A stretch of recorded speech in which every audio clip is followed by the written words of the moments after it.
Alors, donc, notre thématique, hein, c'est la gestion de portefeuille.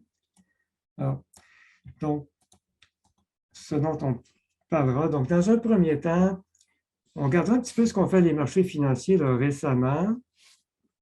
La semaine dernière, on dira quelques mots aussi sur ce qui s'est passé depuis le début du concours. On a 3 jours de derrière nous.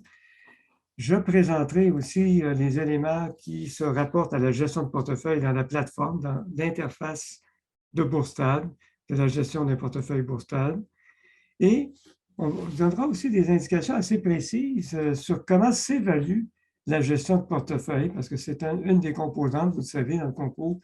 Il y a la composante performance financière qui est évidemment l'aspect le plus visible et qui va probablement le rester jusqu'à la fin du concours, mais vous savez très, très bien que la gestion de portefeuille est évaluée de façon constante aussi, même si c'est vous qui voyez cette évaluation. On ne la diffuse pas de manière aussi transparente parce qu'on n'est pas en mesure de faire des calculs là, à ce moment-ci. Également, il y a aussi l'aspect que l'évaluation qui est faite est une évaluation, là, si on veut, algorithmique, qui ensuite est revue par les enseignants et les membres du jury afin de, bon, pour des fins pédagogiques dans le cadre des cours, mais aussi pour des fins d'attribution des prix quand le jury se réunit. Alors, bon, et il y a aussi le volet investissement responsable, mais sur ce volet, il y aura un autre webinaire, non pas le prochain, mais le suivant, qui viendra là un peu avant le début de la période pour passer le test de qualification sur le volet investissement responsable. Alors, dans la deuxième partie, Yann Gascon, qui est un gagnant du concours Bourstad il y a plusieurs années. Vous savez qu'on est à notre 35e édition. Alors, quand Yann a fait le concours, il y avait déjà plus d'une dizaine d'années derrière nous. Là. Donc, il l'a fait à la fin des années 90. Il avait gagné des prix pour la performance financière et la gestion de portefeuille. Alors, depuis, Yann est à la tête d'une entreprise qui fait la promotion de la gestion passive de portefeuille. D'ailleurs, Yann lui-même est mentor dans le concours. Il tient un portefeuille et chaque dimanche, on va publier sur la page Facebook le rapport détaillé de sa participation au concours, ce qui vous permettra de voir comment il s'y prend pour appliquer le concept de la gestion passive.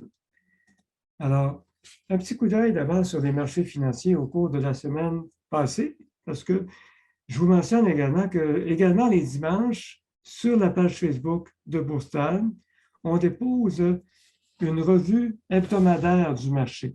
Alors ça, je vous donne des éléments de la revue qui a été publiée dimanche le 13, juste la veille du début du concours. Alors la semaine passée, on voyait que les actions avaient été à la hausse de façon générale. Les matières premières également. Le dollar américain qui est quand même, bon, c'est la monnaie de réserve des grandes banques centrales, c'est la monnaie dans laquelle se font principalement les transactions commerciales.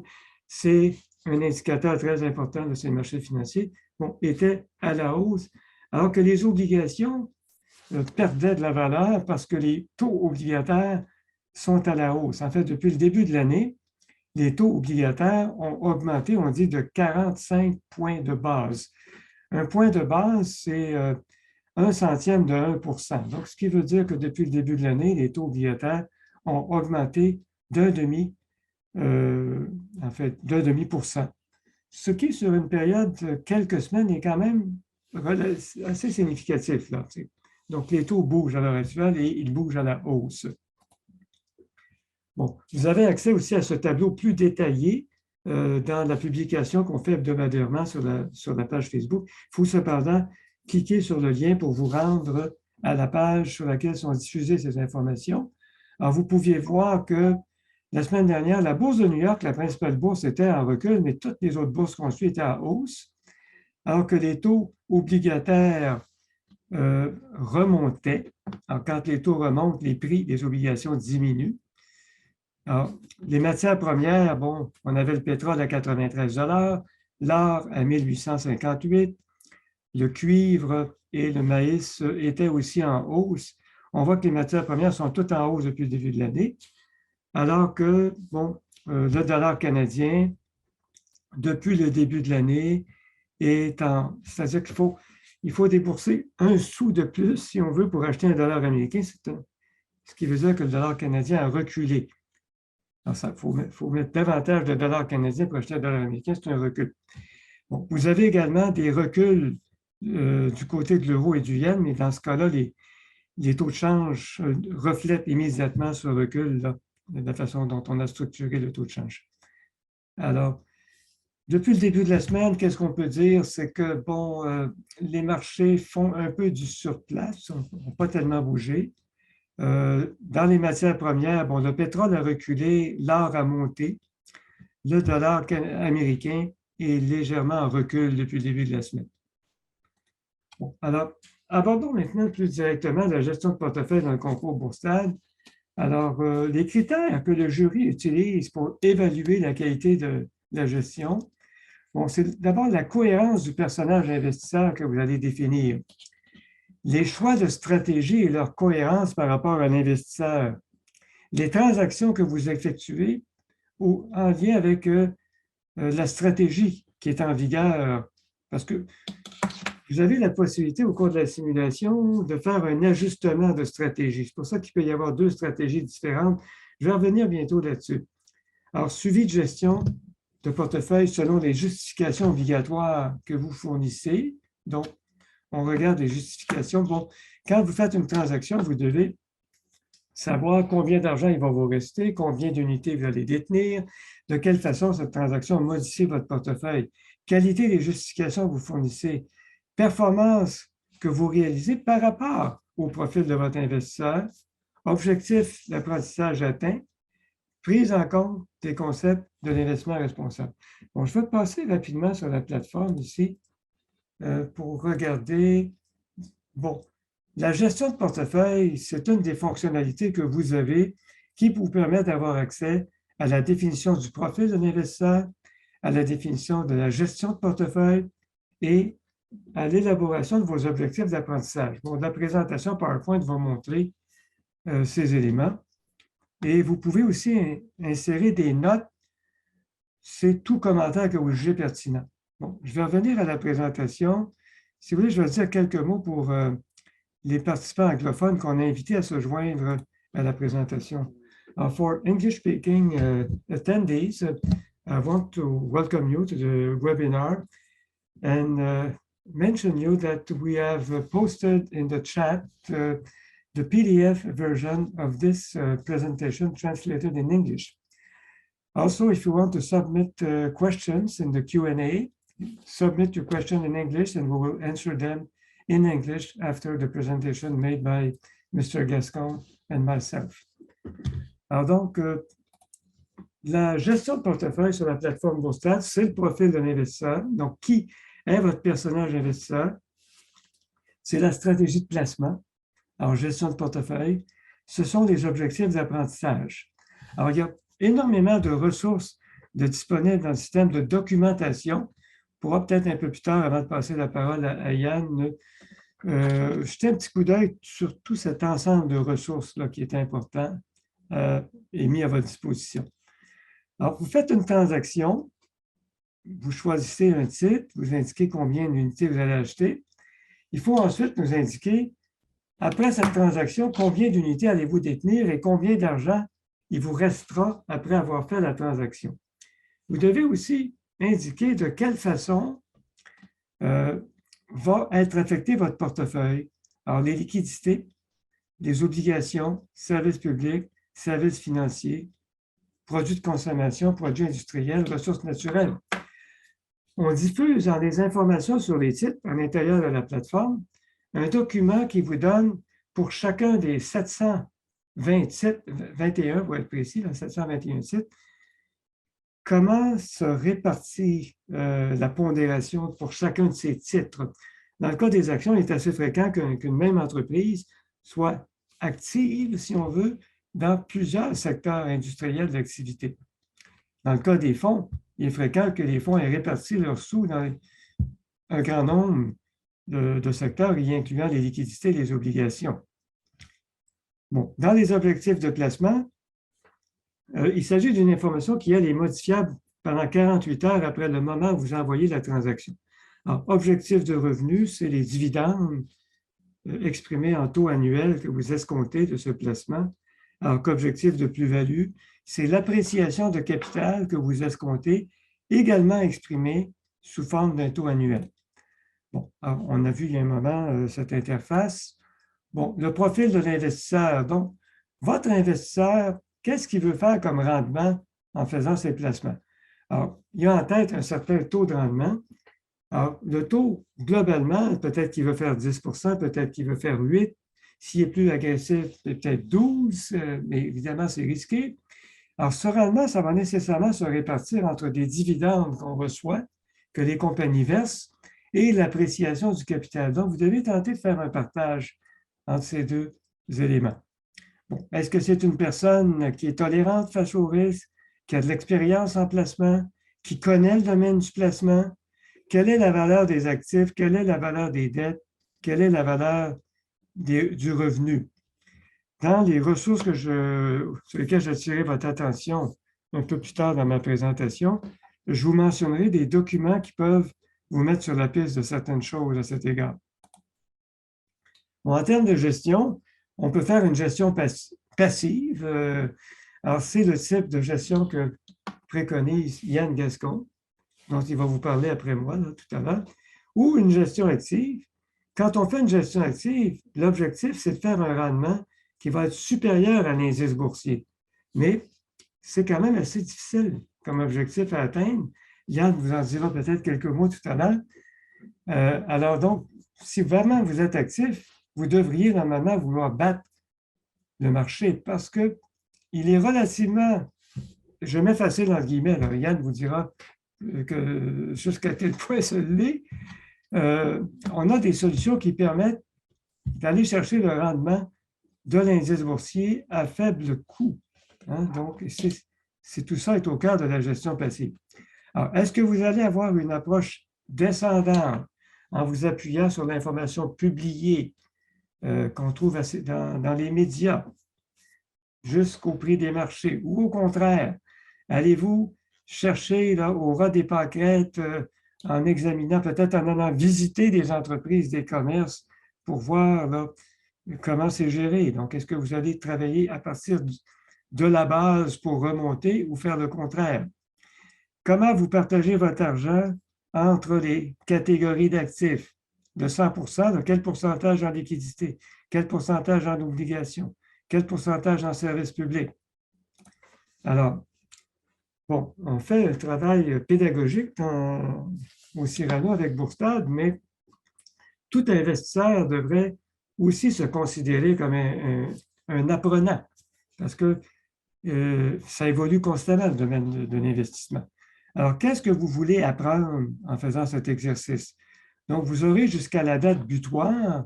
Cette date butoir, c'est le 27 février, 23h59, pour spécifier des objectifs, des choses que vous voulez apprendre en faisant Bourstad. Et dès que la date butoir est arrivée, vous ne pouvez plus mettre d'objectifs, mais vous pouvez inscrire des réalisations. Et ça, vous pouvez le faire jusqu'à la toute fin du concours, le 16 avril à 16h. Bon, évaluer la gestion de portefeuille dans le concours. Donc, il y a évaluation formative qui est faite constamment.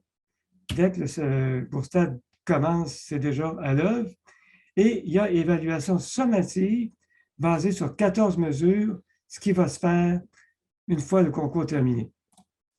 Bon, il y a 5 mesures formatives. Alors, réalisme de la situation de l'investisseur, cohérence du profil de l'investisseur et de la sensibilité au risque, indice du coefficient d'apprentissage visé au début de la simulation. Donc, ça, il s'agit, dans le fond, d'énoncer des objectifs, des choses que vous voulez apprendre pour augmenter votre indice. Donc, c'est relativement aisé de d'y parvenir. Écart de pondération entre la stratégie versus le portefeuille réel. Ça, j'aurai des précisions dans un moment là-dessus. Et le taux d'investissement du portefeuille, donc, c'est quelle est la proportion de l'argent qu'on vous a confié que vous avez effectivement placé. Donc, aussi des précisions à venir à ce sujet. Alors donc, les mesures sommatives, là, réalisme de la... Bon, évidemment, ça ramène les 5 qu'on vient de voir. Donc, cohérence du profil de l'investisseur et de sa sensibilité au risque. Je vais donner bientôt des précisions là-dessus. Cohérence entre les pondérations des secteurs dans la stratégie en vigueur et le profil de l'investisseur. Donc, cohérence, donc on va le mesurer 2 fois. Pourquoi on le mesure 2 fois? C'est que vous avez jusqu'au 27 février, 23h59, pour proposer une stratégie initiale. Mais ensuite, entre le 28 février et le 27 mars, également 23h59, vous pouvez, en une seule opération, une seule fois, modifier votre stratégie. Bon, si vous vous dites, là, après quelques semaines, écoutez, bon, ben, j'avais une stratégie au point de départ, mais je réalise que je veux faire un peu les choses différemment maintenant. Mais vous pouvez modifier votre stratégie. Alors, c'est pour ça qu'on va faire la mesure 2 fois. Bon, indice du coefficient d'apprentissage au début, indice des choses réalisées, donc il faudra revenir indiquer vos réalisations. Performance financière en lien avec le profit, je vais expliquer ceci davantage dans un moment. Solde liquide moyen maintenu, je vais aussi l'expliquer. Mesure de la compatibilité des justifications additionnelles avec le profil, ça aussi, je vous l'explique davantage. Poids des secteurs dans le portefeuille au 28 février versus les pondérations. On le mesure 2 fois et je vous donne un peu plus de précision dans un moment. Appréciation de l'impact des transactions sur les poids des secteurs, ça aussi, je vous donne des précisions. Estimation des soldes liquides après les transactions, ce sera également expliqué. Prise en compte des risques liés à la responsabilité sociale des entreprises. Alors, quand vous justifiez vos transactions, vous avez la possibilité de mettre des justifications qu'on dit économiques.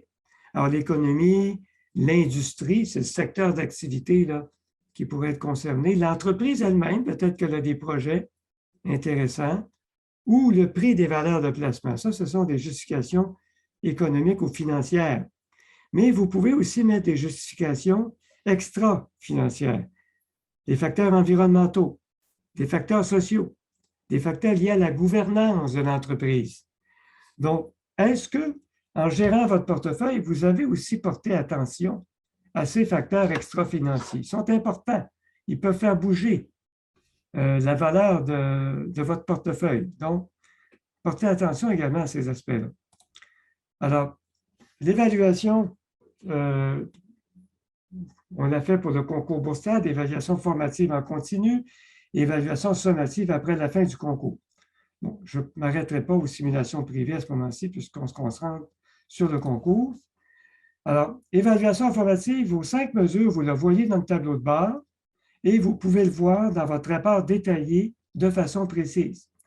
Alors que les 14 mesures, vous les verrez dans votre rapport détaillé lorsque la simulation va être terminée.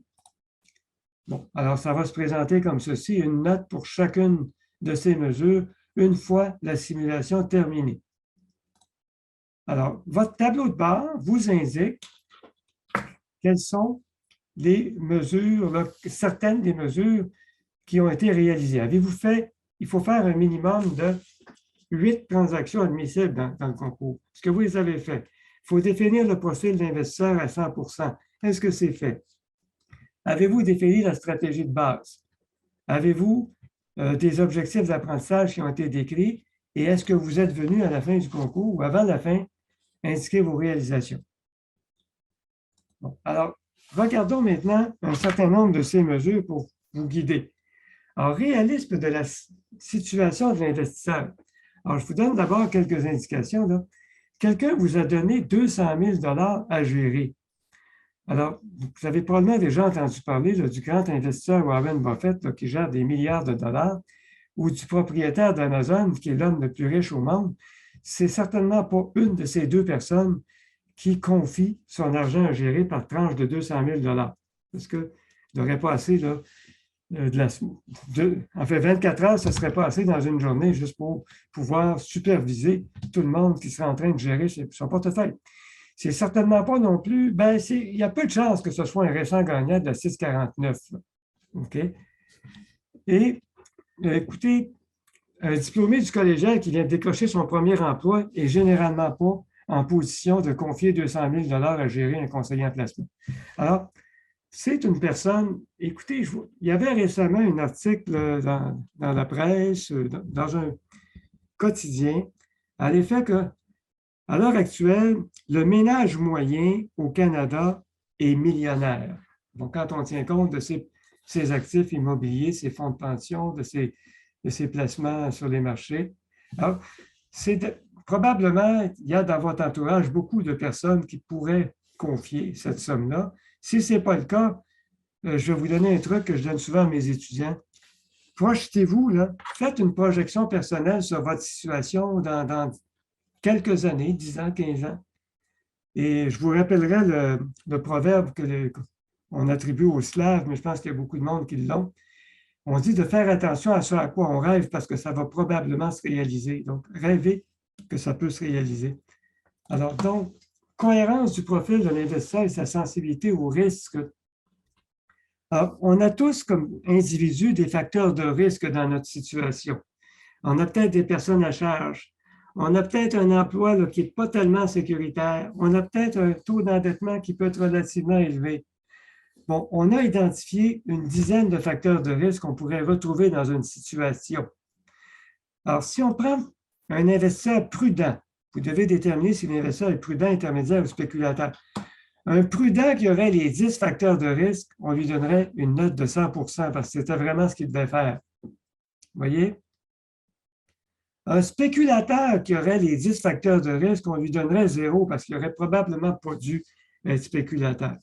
Alors, vous voyez, ça vous donne des pointeurs là, sur comment vous positionnez en fonction des facteurs de risque que vous pouvez identifier dans la situation de votre personnage.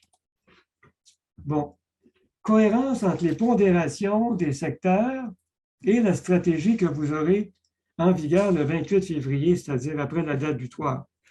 Bon, il y a 7 catégories d'actifs. On parle des liquidités, ensuite c'est les obligations, ensuite c'est les compagnies de services publics, là, comme, disons, les entreprises qui distribuent le gaz en vertu d'une exclusivité garantie par une régie de l'énergie, par exemple. Une entreprise qui a l'exclusivité du service téléphonique filaire sur un territoire. Okay? Une entreprise, donc, des entreprises qui ont un secteur d'activité très, très stable, service public. Services financiers, c'est les grandes banques, les compagnies d'assurance. Produits de consommation, métro, des entreprises, consommation de base, que c'est moins sujet à des fluctuations.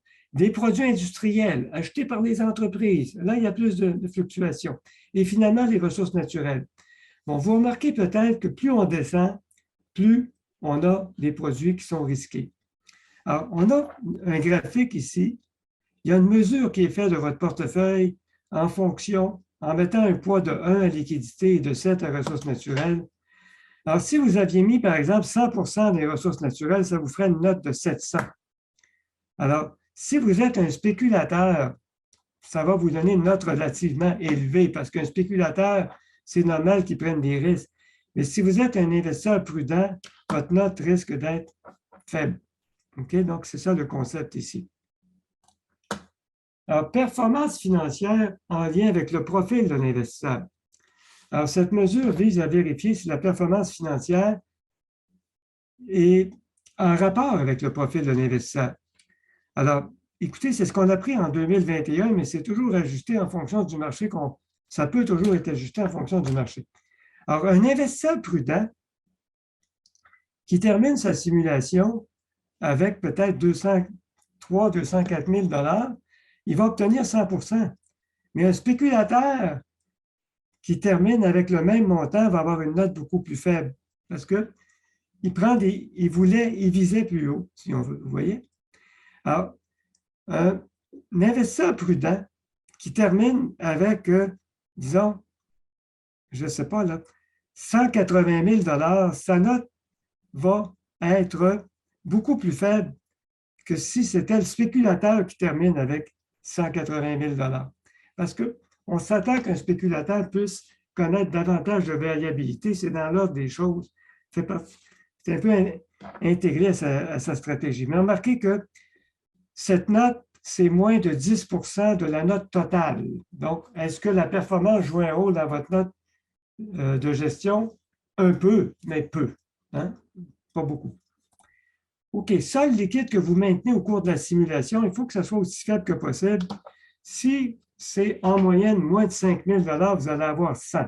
Mais si c'est davantage, votre note peut baisser de façon importante. Et si vous maintenez en moyenne 100 000 non placés, vous aurez 0 pour cette note. Alors, compatibilité des justifications additionnelles avec le profil fondamental technique.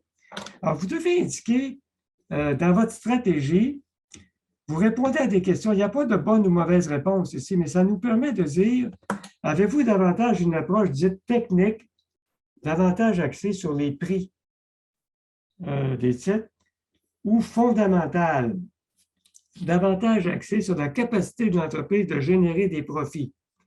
Bon, si vous répondez non partout, vous êtes considéré comme à mi-chemin entre les deux. Là. OK? Si vous répondez oui partout pour technique, vous êtes très technique. Et non partout pour fondamental, vous êtes très technique.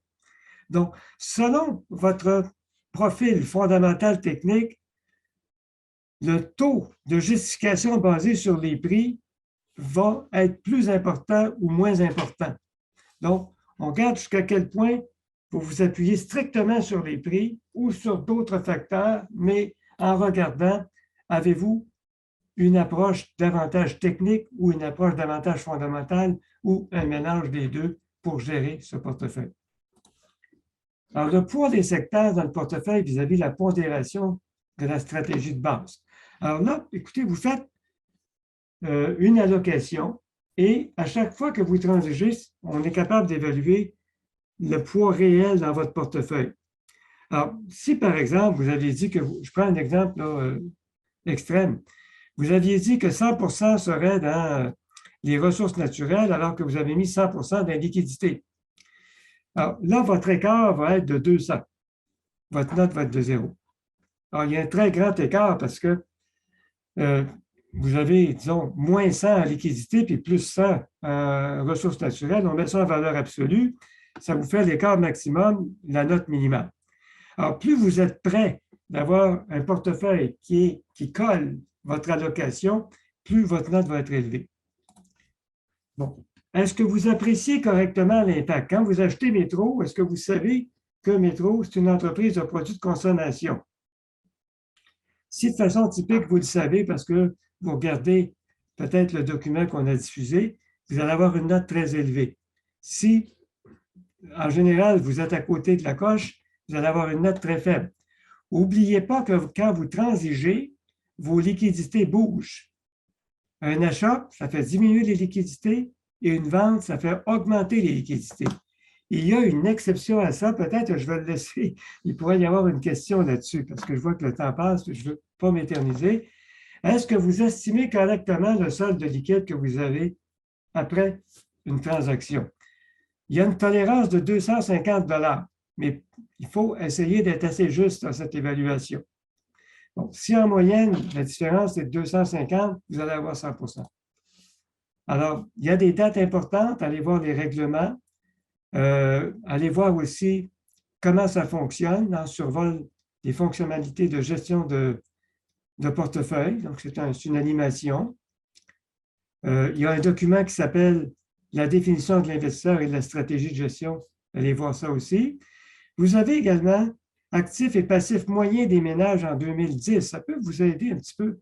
Bon, 2010, ça date un peu, mais ajoutez peut-être 20 à 30% au chiffre que vous aviez là, pour avoir quelque chose qui correspondrait à aujourd'hui. Même chose pour les revenus totaux des ménages. La semaine dernière, on a fait le premier webinaire de la série. Vous pouvez trouver le PDF dans Documentation, contenu pédagogique. Ça s'appelle « Investir à la bourse cours 100 ». Alors, écoutez, je vais m'arrêter ici et inviter Yann à vous parler de l'investissement en gestion passive. J'arrête immédiatement le partage et on répondra à vos questions après la présentation de M. Gascon. Yann, je vous invite là, à vous adresser à nos participants. Bonsoir à tous. Merci de l'invitation pour faire cette présentation-là. Donc, M. Bourget m'a demandé de vous parler de gestion passive. Essentiellement, c'est vrai que c'est une approche que j'utilise de façon très généralisée dans dans mon entreprise qui offre des solutions de placement. Je vais essayer de faire le tour de la question avec vous, donc démystifier un petit peu ce qu'est la gestion passive versus la gestion active dont M. Bourget a fait mention et qui fait partie des questions auxquelles vous avez à répondre là, en tant que participant à Bourstad. Je vais commencer par partager mon écran. Juste un instant. OK. Est-ce que ça fonctionne, ça? Oui, on voit très bien votre écran, Yann. Vous voyez ça? Bon, c'est Oui, bon, oui, moi je ne le tout à vois fait, pas, oui. mais bon. OK, d'accord. Donc, je vais commencer par un principe de base qui est fondamental en gestion de portefeuille, c'est la diversification. Ici, je donne un exemple pour vous illustrer l'importance de la diversification. Essentiellement, quand vous achetez des actions, quand vous décidez d'investir en bourse, vous avez le choix d'acheter généralement des titres individuels. Si vous le faites de façon très minimaliste, je prends un exemple extrême où vous voudriez investir dans seulement 2 entreprises, il faut être conscient que vous vous exposez à des risques très importants qui peuvent varier énormément en fonction du type d'entreprise dans lequel vous décidez d'investir. Ici, je donne un exemple entre Bombardier et Bell, 2 entreprises très, très différentes qui œuvrent dans des secteurs différents, donc un dans l'aviation, l'autre dans les télécoms, qui ciblent des marchés différents. Bombardier est plus à l'international, Bell va cibler des clients essentiellement canadiens. Les types de clients sont différents. Du côté de Bombardier, c'est davantage des entreprises, des clients institutionnels, alors que Bell va cibler des clients particuliers. Donc, c'est pour vous illustrer que quand vous investissez dans des titres individuels, vous ciblez, oui, des entreprises, mais aussi des risques très spécifiques. Et le marché, en fait, ce que j'écris un petit peu plus bas, c'est que le risque non systématique n'est pas rémunéré par le marché. Ça veut dire que si dans votre portefeuille, vous êtes limité en termes de diversification parce que vous avez 1, 2, 3, 4 titres, vous vous exposez inutilement à des risques très importants. Je prends un exemple pour Bombardier, le 11 septembre 2001. Le marché de l'aviation s'est effondré cette journée-là, alors que Bell, probablement qu'il n'y a pas eu d'impact significatif sur cette compagnie-là. Donc, quand on investit dans une entreprise, une entreprise en particulier, on s'expose à des risques qu'on peut dire qui sont propres à cette entreprise-là. Mais le marché ne va pas vous rémunérer pour ce risque-là. Donc, si vous ne profitez pas de la diversification, c'est-à-dire d'investir dans des dizaines et des dizaines d'entreprises, votre portefeuille va être inutilement risqué. En fait, à long terme, vous n'obtiendrez pas de rendement qui va représenter le niveau de risque auquel vous vous exposez. Donc, ça, c'est un concept de base. La diversification, ça s'exprime de plusieurs façons. Évidemment, par le nombre d'entreprises, mais par les secteurs d'activité, par la géographie, par les classes d'actifs. Donc, oui, il y a des actions, mais je vais y revenir un peu plus loin. Il y a d'autres classes d'actifs dans lesquelles on peut investir. Et tout ça fait partie d'une bonne diversification. Donc, si je retourne un peu à la définition de qu'est-ce qu'une gestion de portefeuille, évidemment, c'est essentiellement de choisir un ensemble de titres pour investir à long terme, c'est-à-dire qu'on se prive nettement dans le but de faire un profit à plus long terme puis d'en profiter plus tard. Ça m'amène tout de suite au concept de gestion active versus gestion passive. La gestion passive, c'est essentiellement d'investir dans les marchés, dans des indices boursiers, puis de laisser aller son argent, de ne pas essayer de battre les marchés.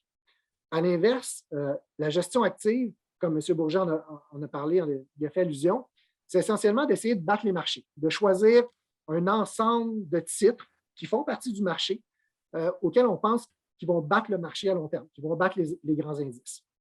Le problème avec ça, c'est qu'il faut comprendre la mécanique des marchés en général. Toutes les actions de toutes les entreprises sont déjà détenues par des investisseurs. Donc, si un investisseur, disons, vous décidez de prendre une décision de dire, bon, là, je veux acheter des titres de Apple parce que je pense que cette entreprise-là est bien positionnée, parce qu'il y a une gamme de produits intéressante, peu importe la raison, vous prenez une décision active d'avoir plus d'actions d'Apple dans votre portefeuille et ça veut dire que vous en achetez sur les marchés.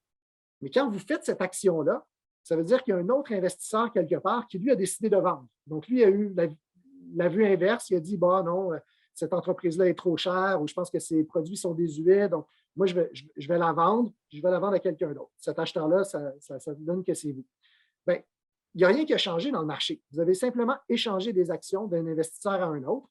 Ce qui a changé, par exemple, c'est que vous avez probablement tous les deux payé des frais pour faire cette transaction-là, que ce soit des frais de courtage, que ce soit l'écart entre le cours acheteur et le cours vendeur. Il y a un coût implicite à faire cette transaction-là. Et donc, si on on pousse cet exemple-là plus loin, puis on multiplie ça par des centaines, voire des millions d'investisseurs qui essayent tous d'être plus brillants que l'autre à côté, parce qu'essentiellement, quand vous faites une transaction, vous vous dites que vous avez de l'information qui est peut-être un peu meilleure que l'autre personne, mais l'autre personne est aussi convaincue qu'elle a plus d'informations puis elle décide de la vendre. Tout ça mis ensemble, ce que ça fait, c'est que le marché ne change pas. C'est les titres qui changent demain, mais ça génère des frais. Et donc, plus il y a d'investisseurs actifs dans le marché, plus il y a de gens qui essaient de battre les marchés, bien, plus collectivement, tout le monde s'appauvrit. Parce qu'il y a des frais qui s'accumulent. Ça, il n'y a personne qui va les récupérer. Donc, ça, c'est documenté. C'est juste logique qu'en gestion active, la somme des gains entre acheteurs et vendeurs est au mieux nulle, puis dans les faits, elle est négative parce que, comme je vous dis, il y a des frais qui s'accumulent.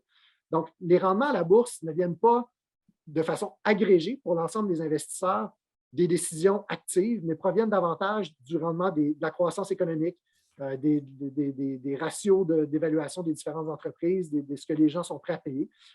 Mais de façon agrégée, il n'y a pas de valeur ajoutée à la gestion active. Maintenant, tous les gestionnaires de portefeuille qui ne font pas de la gestion passive vont vous vanter leur talent, leur expertise particulière et vont essayer de vous convaincre qu'ils sont capables de battre les marchés. Vous, en tant qu'investisseur, vous êtes probablement aussi convaincu, puis c'est normal, la plupart des investisseurs commencent comme ça, commencent par de la sélection de titres en se disant « oui, je vais faire mes analyses, je vais regarder les rapports d'entreprise, puis je vais regarder les nouvelles, puis je vais essayer de bâtir mon portefeuille, puis c'est correct. » Mais la plupart des investisseurs vont aussi réaliser, après, ça peut être long, après des années, des décennies, réaliser que finalement, il n'y a pas beaucoup d'avantages à essayer de faire la gestion active. Puis beaucoup de gens vont, avec les années, migrer vers une gestion passive puis essayer de réduire leurs coûts. Si je vous donne, en fait, comment ça peut s'illustrer, ça, dans le marché, il y a une étude qui est publiée 2 fois par année qui s'appelle SPIVA. La source est là. SPIVA, c'est une étude de S&P Dow Jones qui essaie de documenter un peu, d'analyser la performance des gestionnaires canadiens de gestion active. Essentiellement, essayer de déterminer combien des gestionnaires de gestion active vont battre leur indice de référence sur une certaine période. 1 an, 3 ans, 5 ans, 10 ans. Cette étude-là est publiée depuis plus de 10 ans, donc on a comme 20 ans d'historique de données, c'est assez long. Puis les résultats sont surprenamment constants, à l'effet que dans la majorité des classes d'actifs, il y a 80, si ce n'est pas 85 dans certains cas, 95 des gestionnaires qui, sur 5 ans, ne battent pas leur indice de référence. Les chiffres sont similaires sur 10 ans, qui étaient similaires à ça il y a 10 ans. Donc, c'est très, très persistant dans le temps. La grande majorité des gestionnaires ne sont pas capables de battre les indices de marché. Ça s'explique, par ce que je vous ai dit, c'est que de façon agrégée, c'est normal qu'on arrive à des résultats comme ça. Et 2, il y a la partie des frais de gestion aussi qui sont chargés par ces fonds-là, qui leur rend la tâche encore plus difficile. Essentiellement, si c'est déjà difficile de battre les marchés, si collectivement, la plupart de ces gestionnaires-là, on sait déjà qu'ils ne vont pas battre le marché, mais qu'en plus, il y a des frais de gestion de 1 2 en moyenne au Canada, c'est sûr que ça devient extrêmement difficile sur une longue période de battre les marchés. Donc, ça, c'est pour ce qui est des gestionnaires canadiens. Puis cette étude-là est répliquée dans plusieurs pays à travers le monde, qui encore là, les résultats sont très similaires dans à peu près tous les pays où cette étude-là est faite sur la planète. Donc, c'est quelque chose qui est constant, qui n'est pas propre au Canada, qui est très répandu à travers le monde. Cette étude-là n'est pas parfaite. Il y a certaines lacunes de méthodologie, mais quand même, la conclusion est assez claire. Maintenant, si je reviens à la gestion passive, en fait, non, là, je vais commencer sur les fonds négociés en bourse. Une des façons de s'exposer au marché. Donc, si on accepte que c'est difficile de battre les marchés, ce qu'on peut se dire, c'est que dans le fond, on veut suivre les marchés. On veut investir de façon simple dans les grands indices de marché, que ce soit le S&P TSX Composite au Canada, le S&P 500.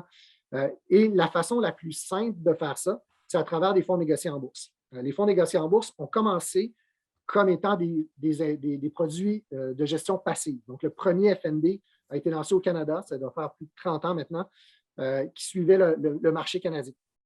Donc, les FNB ont toujours, depuis longtemps, été reconnus comme majoritairement des produits à gestion passive, mais je vous dirais que depuis 5 ans, il y a une explosion de FNB de toutes sortes qui inclut la gestion active, la gestion avec des facteurs, tout ça. Donc, Ce n'est pas vrai qu'on parle juste de FNB comme étant de la gestion passive. Maintenant, il y a toute une gamme de fonds négociés en bourse qui permettent de cibler à peu près n'importe quelle stratégie, comme les fonds communs de placement. De façon générale, les fonds négociés en bourse sont moins chers, les frais de gestion sont moins chers, de par la structure, de par le fait qu'ils sont négociés à la bourse. Il y a plusieurs avantages à cette structure-là. Mais j'en nomme quelques-uns. Donc, faible coût en général, c'est sans conseil, sans commission. Donc, si vous voulez les acheter, vous pouvez le faire par vous-même. Vous n'avez pas à payer de commission à un conseiller si vous le faites à travers un courtier à escompte. Ceci étant dit, il y a des défis aussi, même quand on veut gérer par soi-même un portefeuille avec des courtiers à escompte. Je pourrais y revenir un petit peu plus tard. Mais dans tous les cas, quand on parle de fonds négociés en bourse ou de gestion passive, l'essentiel, ça demeure le choix des FNB, le choix des outils qu'on va utiliser pour s'exposer au marché de façon générale.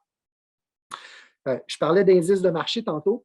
Je pense que c'est important de comprendre comment est construit un indice. La majorité des indices de marché, ici je donne l'exemple du S&P TSX Composite, qui représente les 240 ou 220 plus grosses entreprises au Canada. En fait, cet indice-là représente la capitalisation boursière de toutes les entreprises, les plus grosses entreprises au Canada qui sont cotées sur la bourse. Ce que ça fait, c'est que quand on parle de capitalisation boursière, c'est la valeur d'une entreprise. Donc, plus l'entreprise a une grosse capitalisation boursière, plus son poids va être important dans l'indice. Donc, ce que ça veut dire, c'est qu'un indice comme ça qui compte 220 entreprises, bien, il reste qu'il y a une très forte concentration dans quelques titres parce qu'il y a quelques titres au Canada qui dominent le marché. Essentiellement, la Banque Royale, depuis très longtemps, est la plus grosse entreprise au Canada. Je dirais un petit bémol, en fait, Shopify, qui est la troisième entreprise dans la liste, a été en 2021, pendant une bonne partie de l'année, en première position, mais a subi une correction majeure au cours des dernières semaines qui l'a fait chuter de la première place à la troisième place. Ça demeure pour moi que c'est une entreprise avec une capitalisation boursière importante, mais ce que je trouve intéressant de regarder, c'est la pondération des poids de chacun de ces titres-là.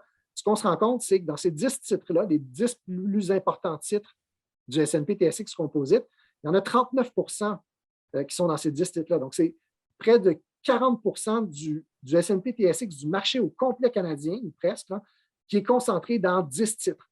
Donc, on a beau parler de diversification, il y a quand même une limite. Ces indices-là ne sont pas parfaits et impliquent une certaine concentration dans un certain nombre de titres.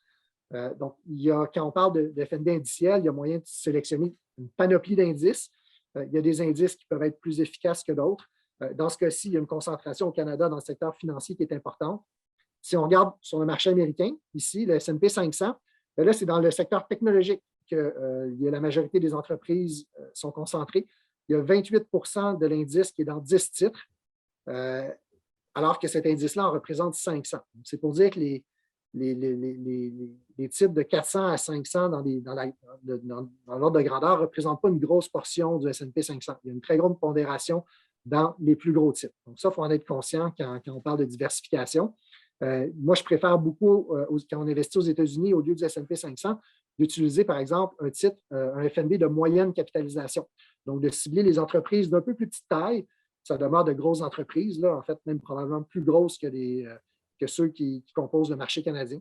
Mais ça permet une distribution beaucoup plus uniforme des poids dans l'indice. Donc, au lieu d'avoir du 7 6 dans quelques titres, à peu près tous les FNB, tous les fonds d'un indice de moyenne capitalisation vont être aux alentours de 1 Donc là, on a une construction de portefeuille qui est beaucoup plus intéressante.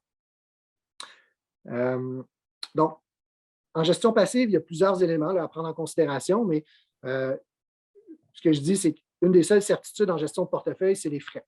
Donc, on ne sait pas ce que les rendements des marchés vont faire. Pour se protéger, l'idéal, c'est de bien diversifier dans plusieurs classes d'actifs. Puis une fois qu'on a fait ça, c'est d'essayer de payer le moins cher possible. Nous, c'est ce qu'on fait pour nos clients depuis plus de 10 ans. Je pense que c'est la meilleure approche à long terme.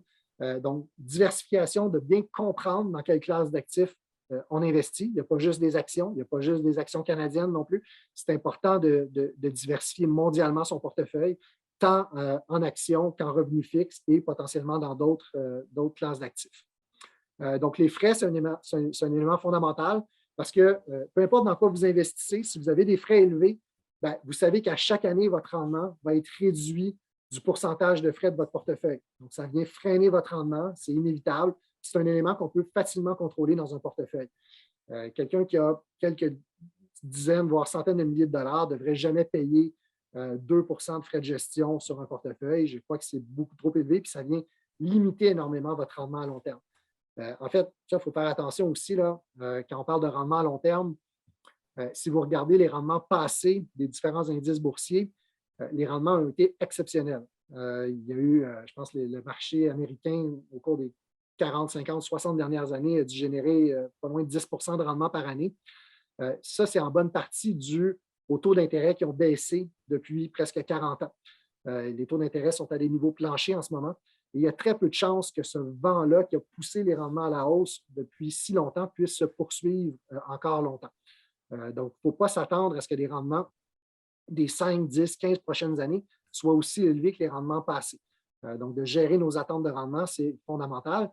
Puis si on accepte ça, puis qu'on se dit qu'un portefeuille équilibré peut peut-être générer 4, 5, 6 de rendement à long terme, si on paye 2 en frais de gestion, bien, il en restera beaucoup moins dans nos poches. Donc, c'est vraiment important de faire attention à la notion de frais dans un portefeuille, que ce soit en gestion active ou en gestion passive. Un autre élément important, quand on parle de gestion passive, c'est qu'on prend pour acquis qu'on n'est pas là pour essayer de prévoir les variations à court terme, que ce soit d'un marché, d'un indice géographique en particulier ou même d'un secteur. Moi, je n'ai pas de boule de cristal à savoir si les banques vont mieux faire que les titres technologiques ou si le marché canadien va mieux faire que le marché américain. Je n'ai pas de prétention à cet effet-là. Et donc, une fois qu'on accepte qu'on n'a pas de boule de cristal, que les marchés vont faire les rendements qui vont bien faire d'une année à l'autre, c'est important d'avoir une approche systématique, c'est-à-dire de cibler une allocation précise. Par exemple, je vais dire dans mon portefeuille, je veux 15 d'actions canadiennes, 12 d'actions américaines. Je donne des exemples, ça peut dépendre des différents profils de risque, mais d'essayer de rester avec ces cibles-là d'année en année. À moins qu'il y ait des situations particulières qui justifient des changements, jamais je vais dire, là, je pense que les États-Unis rentrent en élection, on va vendre complètement nos actions américaines. Jamais on va faire ça. On va appliquer ce qu'on appelle une approche systématique, c'est-à-dire de cibler des poids, des niveaux d'allocation fixes pour chacune des classes d'actifs dans lesquelles on va investir, que ce soit en actions canadiennes, en actions américaines, en actions internationales, en obligations canadiennes, en obligations américaines, etc. Pardon. Donc, tout ça m'amène à, dans le fond, l'importance de l'allocation d'actifs. Donc, une fois qu'on a accepté qu'on ne voulait pas faire de sélection de titres individuels, ce qui reste à prendre comme décision, c'est l'allocation d'actifs. C'est est-ce que j'investis dans des actions canadiennes, internationales, mondiales, tout ça, oui, américaines en fait, puis c'est de faire le bon choix des classes d'actifs, non seulement au niveau des actions, mais au niveau des revenus fixes. Parce que les revenus fixes ont quand même une place importante dans un portefeuille en fonction de son profil de risque. Donc, toutes ces décisions-là, c'est la clé d'un portefeuille à long terme, c'est la clé des bons rendements à long terme, donc de choisir la bonne pondération dans chacun des actifs. Bon, ici, je parle de façon plus générale des pièges de marketing en finance. Je n'aborderai pas trop longtemps, je ne m'attarderai pas trop longtemps à ces éléments-là. Mais quand vous faites affaire avec des conseillers en placement, des gestionnaires de portefeuille, des courtiers, des conseillers en succursale, il faut faire attention à l'alignement d'intérêt. Il n'y a pas toujours une obligation d'offrir des conseils qui sont dans votre meilleur intérêt. En fait, il y a souvent plus une obligation de convenance. Donc, tant que le produit vous convient, des fois, les frais peuvent être élevés sur un produit. Il y en existe peut-être d'autres qui sont plus avantageux, mais on ne vous le proposera pas nécessairement. Il faut faire attention, il faut poser des questions. Un des éléments qui fait partie de l'industrie des fonds communs depuis longtemps, c'est les fonds avec frais de rachat. Ça, c'est un des conflits d'intérêts, à mon avis, qui est le plus important depuis de nombreuses années dans le marché. C'est-à-dire que certains conseillers vont vous vendre des fonds sur lesquels il y a des pénalités si vous sortez à l'intérieur d'un certain nombre d'années, allant jusqu'à 5, 7 ans des fois. C'est jamais dans l'intérêt du client, mais en fait, c'est des façons de justifier des frais plus élevés ou du moins de justifier d'offrir des services à des clients qui ont peut-être moins d'argent. Mais bon, je pense que c'est un conflit d'intérêt énorme. La bonne nouvelle, c'est que ce genre de fonds-là vont être interdits au Canada à partir du mois de juin. Donc, ça fait longtemps que j'en parle. J'ai écrit des articles sur mon blog à plusieurs reprises là-dessus. Il au cours des dernières années. Puis je pense que c'est une bonne chose que ça soit enfin interdit. C'est dommage que ça ait dû passer par la réglementation. Mais bon, on en voit quand même beaucoup moins depuis quelques années. L'autre élément, ça revient quand je parle de la miracle de la comparaison du rendement, c'est quand vous faites affaire avec un conseiller en placement ou quelqu'un qui va essayer de vous offrir des solutions de placement. Souvent, la façon dont on va essayer de vous convaincre que c'est une meilleure approche ou que ça va donner des bons rendements, c'est vous montrer les rendements passés. Puis les gestionnaires vont vous dire, regardez, je vous recommande tel fonds. Ce fonds-là a battu les indices depuis longtemps.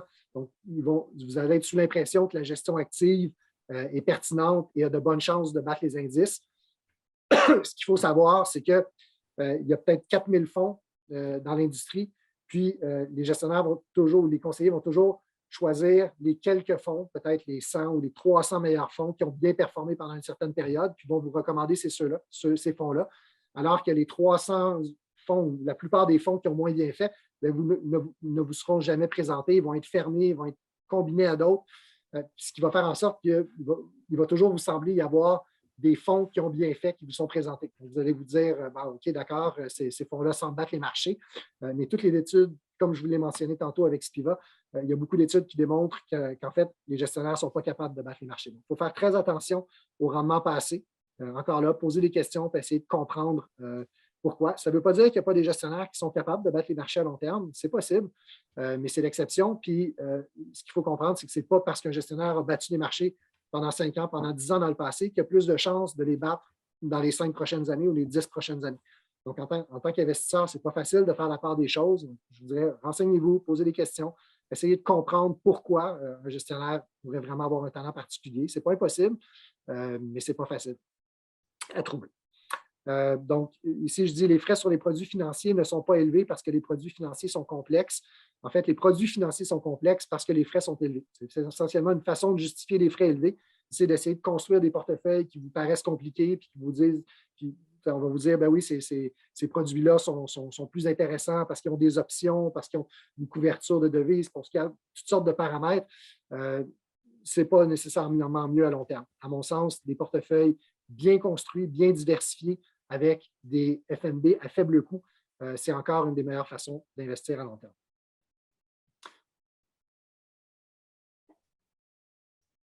Maintenant, j'ai parlé beaucoup de diversification puis de classes d'actifs. Bon, vous connaissez probablement tous les actions, l'action canadienne, américaine, j'en ai déjà parlé à plusieurs reprises.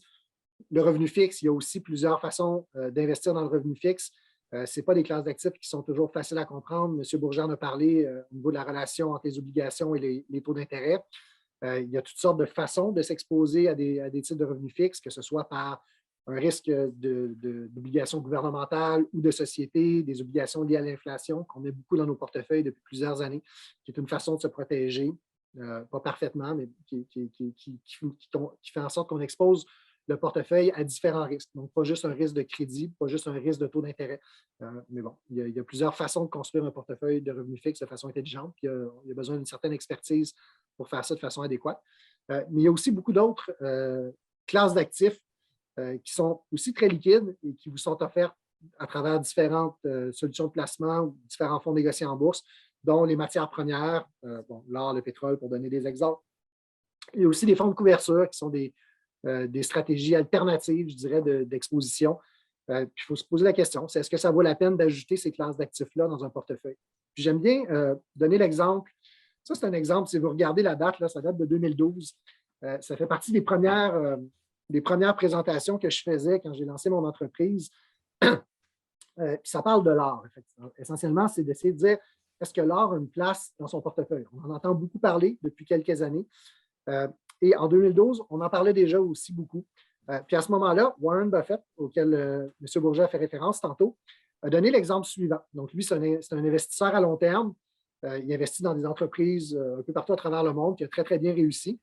Mais il donnait l'exemple suivant pour ceux qui considéraient investir dans l'or. Il dit, si vous voulez acheter tout l'or qui a été produit sur la planète depuis le tout début des temps, ça faisait un cube qui, à l'époque, était à peu près l'équivalent d'un terrain de baseball. Si vous voulez le visualiser là, en termes de quantité d'or qui a été extrait depuis le début des temps. Puis la valeur de cet or-là en 2012, ça valait 9,6 trillions de dollars. Donc, ça, c'est en anglais, en fait, mais c'est 9,6 000 milliards, en fait, donc un chiffre très important. Puis, il donnait l'exemple, donc, vous avez le choix entre acheter tout l'or, puis là, il se posait, mais avec le même montant, qu'est-ce que je pourrais acheter d'autre? Et là, il a donné l'exemple suivant. Il a dit qu'on peut acheter toutes les terres agricoles aux États-Unis qui génèrent 200 milliards de revenus par année, de profits par année. Puis à l'époque, on n'était pas trop dans les changements climatiques encore, il parlait qu'on pouvait acheter 16 fois la compagnie ExxonMobil, qui est l'une des plus grosses entreprises pétrolières au monde, qui, elle, générait 40 milliards de profits par année à l'époque. Puis en plus, il restait 1 000 milliards de dollars de disponibles pour aller au cinéma et faire d'autres choses. Puis là, la question qui se posait, c'est est-ce que vous êtes mieux à long terme de détenir un cube d'or qui ne produit rien, parce que l'or n'est pas un actif productif. Donc, dans 10 ans, c'est-à-dire en 2022 maintenant, vous auriez encore un gros cube d'or. Alors que si vous aviez investi dans ce que lui proposait à ce moment-là, c'est-à-dire toutes les terres agricoles aux États-Unis et une compagnie pétrolière, 16 fois la plus grosse compagnie pétrolière, vous auriez généré des revenus annuels importants. Et là, j'ai trouvé intéressant de faire l'exercice 10 ans plus tard. Qu'est-ce que ça a donné tout ça, sachant que le pétrole a eu des hauts et des bas importants, qu'il y a eu toutes sortes en fait, plusieurs institutions qui ont laissé tomber les investissements dans le secteur pétrolier à cause des changements climatiques, tout ça. Donc, quelque chose qui a peut-être échappé à M. Buffett il y a 10 ans. Malgré ça, ce qu'on réalise, puis j'ai fait le calcul cette semaine, c'est que 10 ans plus tard, l'or en 2012 était à 2200 $ et aujourd'hui est à 1850. Donc, il y a eu une baisse de 16 % de la valeur de l'or, du même cube d'or d'il y a 10 ans, qui n'a rien produit d'autre. Donc, c'est juste la valeur de l'or. En fait, l'or, c'est un actif non productif. Donc, sa valeur est simplement basée sur l'offre et la demande, sur la quantité de gens qui décident d'en acheter versus ne pas en acheter, puis combien les gens sont prêts à payer pour ça. Du côté des terres agricoles auxquelles M. Buffett a fait référence, j'ai fait des petites recherches. Puis essentiellement, la valeur de ces terres-là maintenant est 2,7 trillions de dollars. Puis, ça a généré 1,2 trillion de profits sur les 10 dernières années. La valeur d'Exxon, c'est probablement un choc, par exemple, parce que cette entreprise-là n'a pas obtenu les résultats escomptés. Elle n'a pas généré 40 milliards de revenus par année. Là, sinon, on aurait eu 400 milliards de profits au moins sur les 10 dernières années, alors qu'il y en a eu juste 189 milliards. Donc, clairement, l'entreprise a subi des contre-coups de l'impact des changements climatiques et de l'abandon de l'investissement dans le secteur pétrolier. Mais ça, c'est un bel exemple aussi de manque de diversification. L'exemple qu'il a donné, d'investir tout dans une seule entreprise, c'était peut-être pas très avisé, mais bon, c'est l'exemple qu'il a donné. Mais malgré ça, malgré ces lacunes importantes-là, ce qu'on se rend compte, c'est qu'après 10 ans, l'or a baissé, comme je dis, de 16 % alors que ces placements-là valent maintenant 10,5 trillions, donc une augmentation de 9,4 % sur 10 ans. C'est très faible, mais dans un environnement qui a été très difficile pour les choix de placement qu'il a fait, particulièrement au niveau du pétrole, c'est quand même, on s'en serait quand même sorti beaucoup mieux sur 10 ans d'avoir investi dans des actifs productifs. J'ai poussé l'exercice, je vais probablement terminer avec ça. J'ai poussé l'exercice pour refaire le même choix aujourd'hui. Donc, si on achetait l'ensemble de l'or actuellement disponible sur le marché, qu'est-ce que ça donnerait dans 10 ans? Et donc, aujourd'hui, il y a un peu plus d'or qui est disponible. Il y a environ 200 000 tonnes d'or qui ont été produites dans le monde depuis le début des temps. Et ça coûterait 12,1 trillions acheter ça au complet. Et donc, la question, c'est qu'est-ce qu'on pourrait acheter d'autre pour cette valeur-là? Puis dans 10 ans, qu'est-ce qui aurait été la meilleure option? Et donc, si je reprends un peu l'exemple de Warren Buffett, on pourrait encore acheter l'ensemble des terres agricoles qui génèrent en ce moment 135 milliards de revenus de profits par année. On pourrait aussi, j'ai parlé d'indice américain tantôt du S&P 500, mais là, j'ai dit qu'on pouvait acheter l'ensemble de l'indice de moyenne capitalisation. Donc, 360 entreprises qui sont à peu près tous plus grosses que les plus grosses entreprises au Canada pour un coût de 6,9 trillions de dollars qui génèrent en ce moment environ 290 milliards de profits par année. Puis en plus, on peut acheter l'ensemble du S&P TSX Composite pour 2,6 trilliards. Donc, l'ensemble du marché canadien pour 120 milliards de profits par année. Donc, on a le choix entre investir dans quelque chose qui ne produit rien, un cube d'or, ou des actifs qui génèrent de l'ordre de plus de 500 millions de profits par année.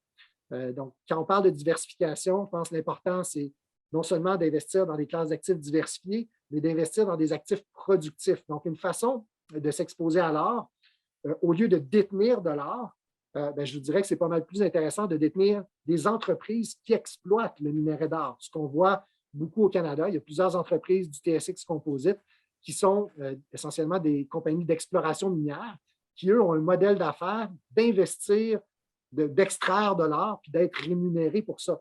Donc ça, à mon sens, c'est un modèle d'affaires qui est plus intéressant que juste d'investir dans un gros cube d'or. Ça m'amène, je pense que c'est le dernier point, en fait, c'est parler brièvement des crypto-monnaies, en fait, du Bitcoin de façon plus générale. Encore là, c'est une classe d'actifs, C'est de plus en plus, il y a plusieurs experts qui en parlent comme une classe d'actifs. Je pense qu'il faut mettre un gros bémol là-dessus parce que c'est pas un actif productif non plus. Le Bitcoin, un peu comme l'or, c'est un actif dont la valeur n'a pas de juste valeur fondamentale. Il n'y a personne qui est capable de vous dire qu'un Bitcoin, ça vaut 50 000 $, 2 $ ou 1 million de dollars. C'est purement dû à l'offre et à la demande. Puis encore là, donc un Bitcoin, en ce moment, l'ensemble des Bitcoins valent à peu près 836 milliards de dollars. Pour le même prix, on pourrait acheter les 7 plus grosses entreprises au Canada, dont les 4 plus grandes banques au Canada. Donc, sur un horizon à long terme, ce sont des actifs productifs qui ont probablement plus de chances de battre un investissement dans un actif comme la crypto-monnaie ou comme le Bitcoin en particulier. Il faut comprendre qu'il n'y a pas de valeur fondamentale, ce n'est pas un actif productif. Ce n'est pas en achetant un Bitcoin que vous allez vous retrouver avec 2 Bitcoins dans 10 ans. Votre Bitcoin va être encore un Bitcoin et donc sa valeur va simplement dépendre du fait qu'il y a d'autres investisseurs qui soient prêts à payer plus cher ou moins cher. Donc, c'est très difficile d'établir une juste valeur. Donc, je voulais faire le tour comme ça des grandes classes d'actifs. Je pense que la meilleure solution à long terme, ça demeure un portefeuille diversifié d'actions et de revenus fixes dans les proportions qui vous conviennent. Donc, essentiellement, la gestion passive, c'est surtout ça, c'est de faire une décision d'allocation d'actifs et, comme j'ai dit, de payer le moins cher possible. Bon, j'ai mis les coordonnées, mais ça fait le tour de ce que je voulais dire de façon très brève sur la gestion active. Monsieur Bourget, je vous repasse la parole. Merci Yann. Merci également de mentionner, je ne l'ai pas souligné, que vous teniez un blog dans le Journal des Affaires depuis plusieurs années, surtout beaucoup autour des fonds négociés en bourse. Je pense qu'on peut consulter vos chroniques en se rendant sur lesaffaires.com. Oui, tout à fait. Puis, en fait, peut-être un dernier point que j'ai oublié de mentionner, je l'avais sur une de mes feuilles.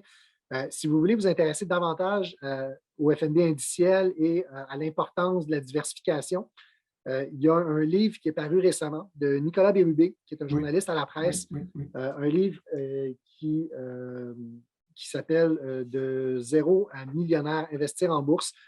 Son argumentaire est très bien fait, très bien construit sur la pertinence des FNB indiciels. Donc, je vous invite à le lire si ça vous intéresse. D'accord. Merci de le mentionner.